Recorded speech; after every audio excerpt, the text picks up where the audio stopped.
En juin dernier, tout le Québec se demandait comment une mère avait pu abandonner son enfant à des kilomètres de chez elle.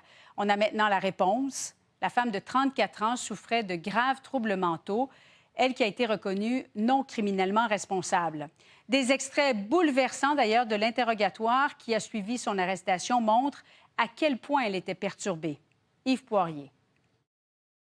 Bravo, félicitations. Nous avons tous eu cette même réaction de joie et d'euphorie en juin dernier quand la fillette de 3 ans a été retrouvée, mal en point et déshydratée, mais surtout saine et sauve, dans un fossé près de l'autoroute 417 dans le secteur de la municipalité de Saint-Albert, dans l'Est ontarien. 3 mois jour pour jour après avoir abandonné sa fille, la mère de 34 ans, qui est détenue, a été déclarée non criminellement responsable ici au palais de justice de Salaberry de Valleyfield. Et on a appris qu'elle nageait en plein délire au moment des faits. Une psychiatre a établi que la mère souffrait d'un épisode de manie mixte avec symptômes psychotiques dans le contexte d'un trouble schizoaffectif. Cela l'empêchait de distinguer le bien du mal. Si on a des voix qui nous disent de faire quelque chose, la voix de Dieu, même si on sait que c'est illégal, par exemple, mais là, c'est quand même Dieu qui nous dit ça.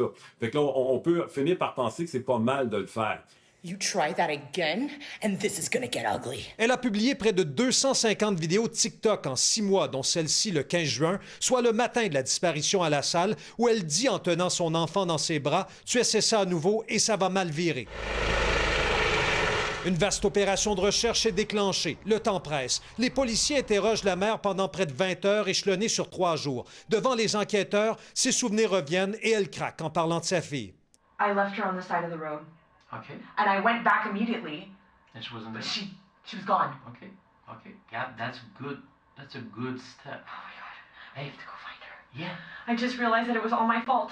Par moments, ses propos ne font aucun sens. Elle adopte aussi un comportement bizarre. Au déjeuner, par exemple, avant la disparition, elle chante et danse. Plus tard, elle racontera avoir eu peur d'une entité quelconque qui tire les ficelles, que les yeux de sa fille étaient bizarres, qu'elle était possédée du démon. Elle disait que la petite avait été reprogrammée par un ancien collègue de travail. Elle fera allusion au film La Matrice. La mère va jusqu'à raconter aux policiers que sa fillette lui a demandé de se déshabiller dans la voiture, une sorte de sexe magique, dit-elle. Elle écrira un message à un ex-collègue en signant The Darkness. Alors, Yves, quelle est la suite des choses pour la mère?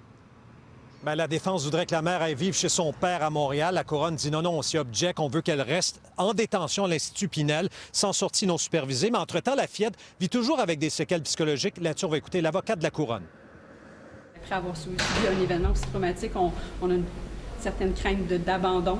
Effectivement, c'est un fardeau très lourd pour le père en ce moment qui doit prendre soin de sa fille à tous les jours, à toutes les heures, en fait, là, de sa vie. Ça se poursuit demain à la Cour, Julie. Merci, Yves. Merci à vous.